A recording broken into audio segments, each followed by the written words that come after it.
do, family? I'm back with another episode. It's your favorite Crew Excellence member. And man, what a joy, what a privilege it is to be with you. I'm your host, Justin Strickland, with the Ladder Podcast. This is episode 11, and we back on the ones and twos. And hey, I got a fire one for you. Last week, I talked about the different spheres of influence and leadership and the different phases. But this I'm going to talk about because I feel like I talk as if everyone is a leader, right? So before I jump into this, like, comment, subscribe, stay to the end. I got some dope stuff at the end, okay? Everyone is a leader, but everyone is not a successful leader, right? And I think we all know that. So I think a lot of times we be scared of leadership because we think that we might fail. We see so many different leaders around us fail. Parents, bosses, politicians, athletes, pastors, right? We see social media influencers. Like, we see them fail so often that a lot of times we know we might have some innate leadership qualities and abilities and influence, but we decide not to pursue leadership full-fledged because we're afraid of failure. So I want to take that away today. I want to take that fear of failure away today by talking about something that I think is really dope to think about is why leaders fail. Why do leaders fail? What is the reason that people with good intentions, that are smart, that are educated, that have resources, that have platforms, why do they fail? Right? And I want you to think about who's the leader that you think about when you think of failed leadership. Who's the number one person that comes to mind when you think about someone failing as a leader? Real quick, type it in the comments, drop a comment. I want to know who you think about. Like, who comes to mind when you say that person was a leader and they fail? Like, they failed from grades. They're not there no more. I know what's current for me right now is Big Homie that was in the Marvel. Jonathan Majors, like, he dropped the ball, right? Like, he had Marvel, dog. You know how many of us want Marvel? He had Marvel and he dropped it and he failed, right? I'm not saying he's over. He never had influence again, but I think that's something that's my first thing that come to mind because it's current event, right? So I'm going to talk about 3 reasons. I think there's 3 major reasons why leaders fail. 3 major reasons why leaders fail. Write these down. Resources, time, and influence. So those are 3 reasons why leaders fail. And I'm going to walk through each, right? Take your notepad out. I'm giving gems today, y'all. This ain't going to be free forever, okay? So I want you to know these are 3 reasons why leaders fail. Resources, time, and influence, okay? Number 1, resources. They run out of money, information, or connections. So let me walk you through that. They run out of money, information, or connections. We lead with the resources we have. So to start change, to revolutionize, to fight back, to disrupt systems, to do things in organizations and countries and cities and states and families requires resources. You might not like it. You might disagree with it, but it's the truth. You have to have the money to bankroll these things. You have to have the knowledge to know what to do, and you have to have the connections to do it. And so many times leaders start off with some of those things, 2 out of 3, 3 out of 3, 1 out of 3. But eventually you got to have all 3 to actually get things done. Some leaders start out with 0 out of 3 and their leadership doesn't go long enough because they never get any of them. That's the thing. You can start with no money, no information, no connection, but you can't stay with no money, no information, no connection. You have to get these things in order to have the resources necessary to actually lead.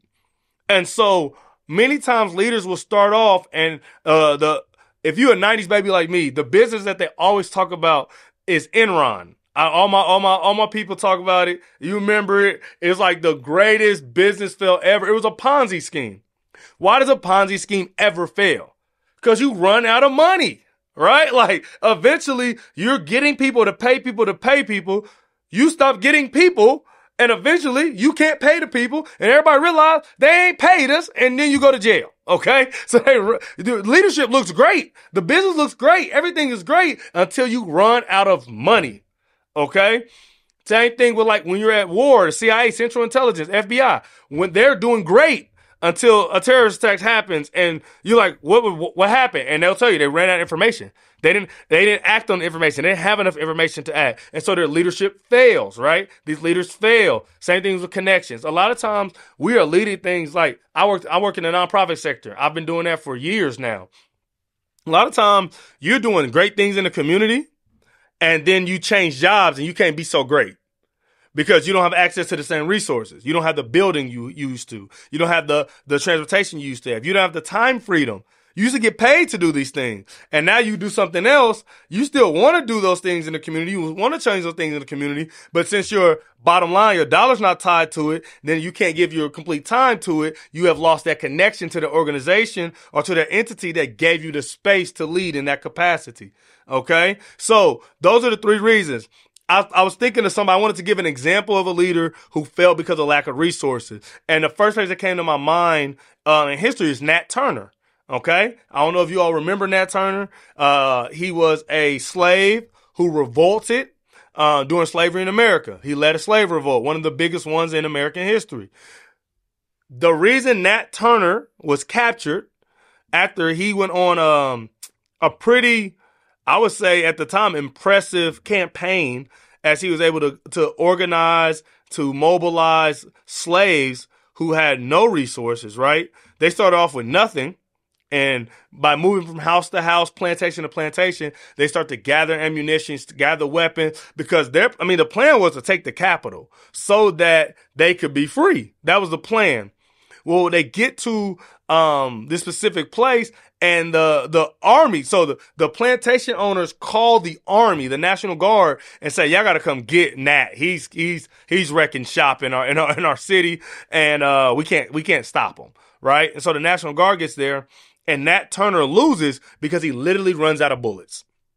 So like he was leading this slave revolt. They were being successful. People were following. I'm not talking about his methods or anything like that. I'm not worried about that. I'm just talking about him as a leader. But he literally ran out of resources, and therefore his leadership reign was over. Right? Like it was really that simple. If they had more bullets, he might have lasted longer. He might have been successful at taking over the capital. But because he ran out of resources, his leadership failed. It was cut short. Okay? And so that's the first thing is resources. Resources. If you run out of resources, your leadership will be cut short, which means as a leader, your job is to continually compile resources, money, knowledge, connection. Your job is continually find those things. Like I said, I work in the nonprofit sector. The CEO or the executive director, their job is to connect people with resources to the organization. They find donors. They find people who have influence, people that have political power, and they connect them to the organization so that the organization will have an opportunity to flourish. That is like just as simple as it is. Executive director leads the nonprofit. They cast vision, and then they go find the people to fund and have the resources to bankroll that vision. That's what it's about. That's what it is. Okay. So next thing, time. There's another reason why leaders sometimes fail. And what I mean by that is there's two ways. There's a few ways you can run out of time. The first way is you move, right? Like say you want to impact your city. And you're married. And so you're doing work in the community, you're doing great things, and your spouse gets a job opportunity in another city. Dream job. Can't pass it up. And you move. You run out of time, right? Your time in the city was not unlimited. It was not infinite.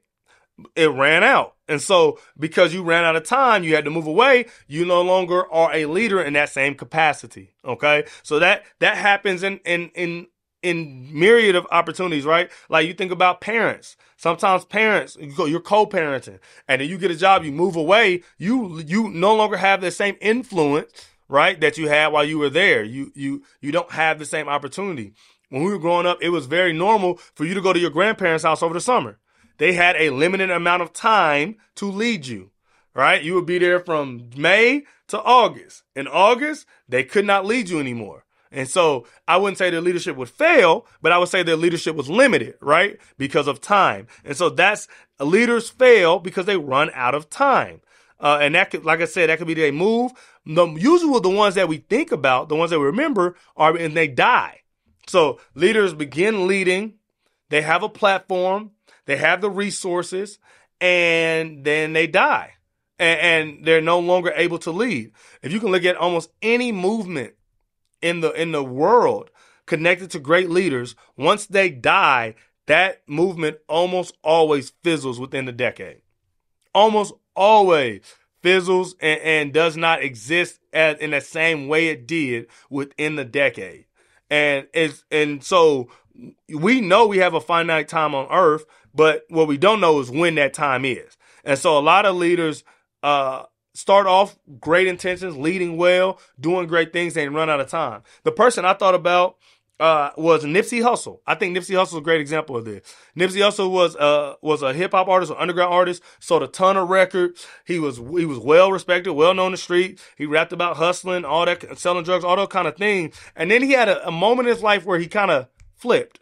He took a turn and he began leading those same people that he was talking about in his song. He started leading them to something different. He started talking about financial freedom. He started talking about owning things and taking care of the youth and he started talking about Dr. Sebi, doing a documentary on health and mental health. And he started going a whole different direction, and then he got killed.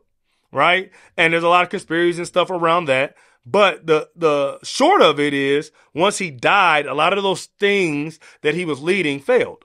And most people believe, and I think they're smart people, that if he doesn't die, he's able to accomplish a lot of those things. And so that is one of the reasons why I believe all the civil rights leaders were killed, right? Is they were leading, and they were going somewhere that America didn't want to go. And so they had them killed. You could look at Martin, you could look at Malcolm, you could look at the Black Panthers, right? They were all killed because they wanted to cut their time short. So their leadership failed because they no longer had time, right? Who knows what Martin could have accomplished in another 10 years, right? Martin was on that type of time, right? When he started making the switch and he went to the sanitation workers march and he started to realize it was capitalism he was fighting and not racism, and he was going to do some damage, took him out, okay? And so second reason why leaders fail. Resources, number one. Second is time. They run out of time. The third, I think, is most appropriate for us. Most of us are not going to be leaders in a sense where we're going to get assassinated. That's held for the top of the top, right? You got to be really dope to get assassinated, historical even. Most of us die of old age, okay? And so the reason that many people like us will fail is not because of lack of resources. It's not because of lack of time. It's because we run out of influence. We run out of influence. And this is so appropriate to the social media age and this mass news age we're in now. Perfect example, TD Jakes. This just happened with him. One TikToker made one TikTok about a alleged case against P. Diddy, right? The case was against P. Diddy. An alleged phone that held information about TD Jakes, allegedly. One TikTok. It spread like wildfire. Looked like Hawaii in the summer, right? It was crazy, the amount of people responding and making videos and doing all sorts of stuff. But this is what happens as a leader, is now your perception is tarnished overnight. No case has been, TD Jakes hasn't been sued. We have never heard from a witness. There's been no court case. There's been no evidence publicly given. It was all about perception. And I don't know. I'm not saying TD Jakes did or didn't. I don't know. Honestly, I don't care. As far as how it pertains to him as a leader, it only matters if he becomes hypocritical in his leadership. But that can only happen if it's actual evidence. Today, more than ever before, anybody can attack your influence. And they can do it with no evidence. They can do it with no proof. They can do it without anybody else corroborating their statements. They say at the right time, on a slow day, your whole platform can disappear like that. Everything you built, everything you fought for, all the good you're doing, all the people you're helping, all of those things can be attacked every single day. And any day, if the internet decides it's your day, it's your day. And so I think one of the things that happens, and just quick, let me give a softer example. T.D. Jakes was kind of that's extreme. Let me give a softer example everybody understands. Everybody know who was cool in high school. Everybody knows the cool kids in high school. Everybody had, no matter where you went to high school, everybody had the cool kids in high school. And everybody knows there's some of the cool kids that was cool in high school that they ain't really cool no more, right? Disney has made a killing off of this kind of story arc, right? Like, everybody realizes that eventually being in high school, being cool, ain't cool in real life. And you run out of influence, right? You were in high school. Everybody in high school had to see you every day.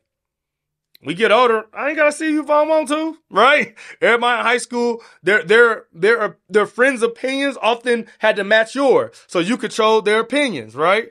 You got to set the standard because they got to see you every day. You was in charge of opinions. What you said was cool was cool. Well, now I'm in the real world, and like I said, I ain't gotta see you or listen to you. So you lose your influence because you're no longer in that environment. And yes, you were the leader. You were a big man on campus. You was a big woman on campus. You ran it, right? You was the HNIC, right? And now you're not because you've lost influence. Okay. And so that's a very easy thing to understand. And I think the way I think you fight against losing influence is two ways. One, go with the flow. Right? If you just go with the flow, you'll never lose influence because you'll stay current. And I mean this in a good way. You'll stay relevant and you stay current. People, new generations need new types of leadership and you need different things from you as a leader.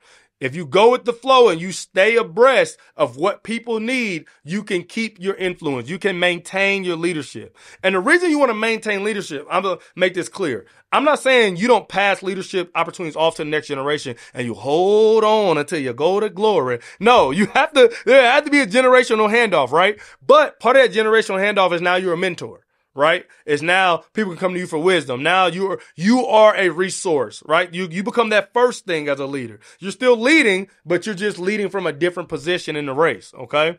And so you need to maintain your leadership because there are things that people coming up after you need to know. There are some potholes they can avoid. There are some mistakes they don't have to make if they have you as a resource and they can trust your influence. And so I need you to maintain it. And so you have to stay relevant. You have to stay current. You have to stay in tune with what people need as a leader. The second way that you can keep your influence or maintain your influence is to have integrity.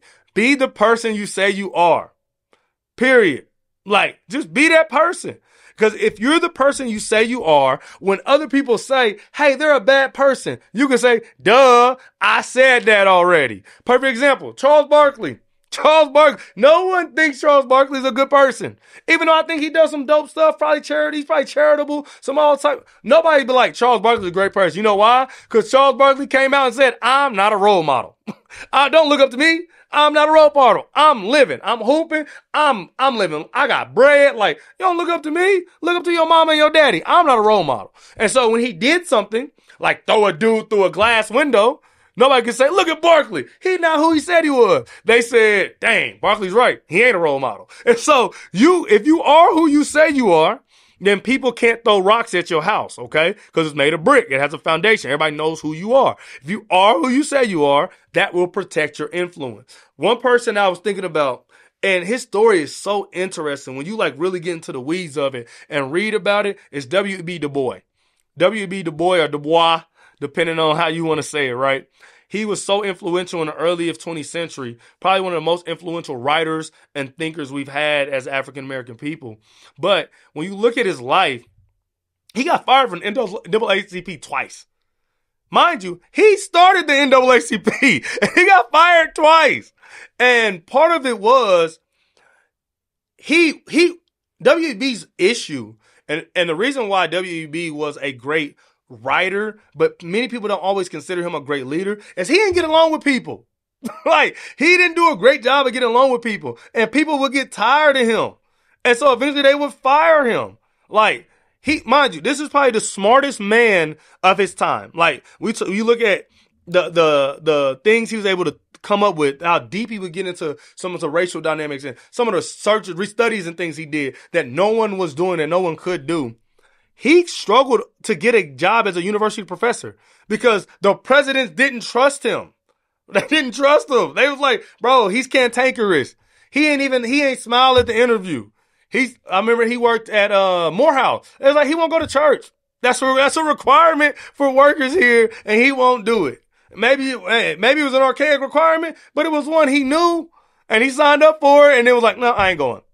And so he lost influence because he didn't value connections. He didn't value money. He didn't value those resources. And eventually his influence waned to where by the time he passed away, a lot of his ideals and things couldn't get off the ground because he didn't have enough influence. He could not mobilize enough people. There were so many people that he had burned bridges with, or that he had put at odds with himself, that he didn't have wide enough influence to actually get things done, which is why he's considered a great thinker by the majority of people and not a great leader, right? And so that is what happens when you don't value influence. Like, one of the things I talk about all the time is when I was coaching. I used to say this every time I coach. After the game, I would say, hey, I want to let y'all know it's been a privilege and an honor to coach you all. Win or lose. It's been a privilege and honor to coach you. And I probably didn't say that every time, but I would say that a lot. Like, I'm grateful. I would say that practice. I'm grateful to coach you all because it is not, everybody doesn't get a chance to influence other people. Even those who have the right to and the platform to, everybody doesn't get that chance. Like, to have a platform to influence others, to lead, and people to look for you for direction is a privilege. And so I'm here to say, don't take that for granted. Like, don't take that for granted. Understand that it is truly a privilege and an honor for you to be doing what you do, when you do it, how you do it, why you do it. And so as a leader, I'm encouraging you. I'm here. I told you what happens if you're going to do these things and you're going to lead. These are the three things you got to avoid, right? Hopscotch, miss the pothole, and you're going to make it, right? So I done given you the code. And my great aunt used to say this all the time. And I'm going to close with this. Shout out to my Aunt Betty Joe, right? She country, Aunt Betty Joe. She say all the time, being a Christian is simple, but it ain't easy. And it's the same thing with being a leader. It's super simple. Have integrity, use your resources, use your time wisely, and you will be a successful leader. They'll write about you in history books. Super simple. But I tell you, it ain't easy. It ain't easy when you get a platform and people are saying things about you that might not be true. When you have to be in rooms with people that you don't 100% agree with, but you know if you're connected with them, they can help you get what you need for the people you're leading. It can be hard to get influence, you got to post every day, or you got to go to these meetings, or you have to show up in this capacity and you tired and you had a long week. Those things are not easy, but they are simple. And so I encourage you, if you're part of Crew Excellence, wake up, brush your teeth, go be excellent. Every single day. Don't make no excuses. Don't have no reasons. No valid. You are excellent and nothing can keep you from being that. And I'm so excited to be your pilot on this journey. That's how I drive planes. Yeah, on this journey. And I can't wait till next week. I hope y'all learned something. I hope that you enjoyed it. Tell me one thing that you learned today. Drop it in the comments. Share with someone that's on the path to leadership so they can avoid these mistakes so that they will be a leader for as long as God has them on earth. Okay? I love y'all. As always, it's an honor. It's a privilege to be your pilot on this journey of excellence. It's your favorite Crew Excellence member. Ask your mama, ask your grandma, because she on the pod now too. She the subscribe. She see me and she agree. Ask your grandma too. And I'm out, man. Until next week, man. Peace. Crew Excellence. Another great episode. I'm so honored to be leading the journey you're on. And I just want to let you know, This is what we're building here. We're building a community and an audience and a family that pursues excellence together. And if you want to be part of that family, right, this content is free. You can keep coming over here every Friday, catching a podcast, but we have so much more. First of all, if you join Crew Excellence, you get the podcast on Thursday. Yup, 24 hours early. Second thing, you get part of our private group where we talk about leadership every single day. You get Motivation Monday. You get discounts on merch. Okay. And anytime we have an event, you get first dibs on tickets. So I think that being a part of this community is amazing. There's definitely different levels to it. But hey, if you just watching and you say that ain't for me yet, cool. I appreciate you. Keep watching. Like, comment, subscribe. But if you want to go deeper and you want to be more of a part of a community that loves each other and that pushes each other to be their best self, go ahead, head over to the website, join Crew Excellence. It's a membership site on the site. You can join it and then you get entered right into the community, plugged in. Hey, it's dope over there. I'm talking about fire. You missing out. But hey, I love y'all for whatever you do and however you are a part of Crew Excellence. And I can't wait till next week. Please watch another video. If you missed the episode, tune in because they all fire. All right, man. It's the host who's the Moses, your favorite Crew Excellence member, and I'm out. Peace.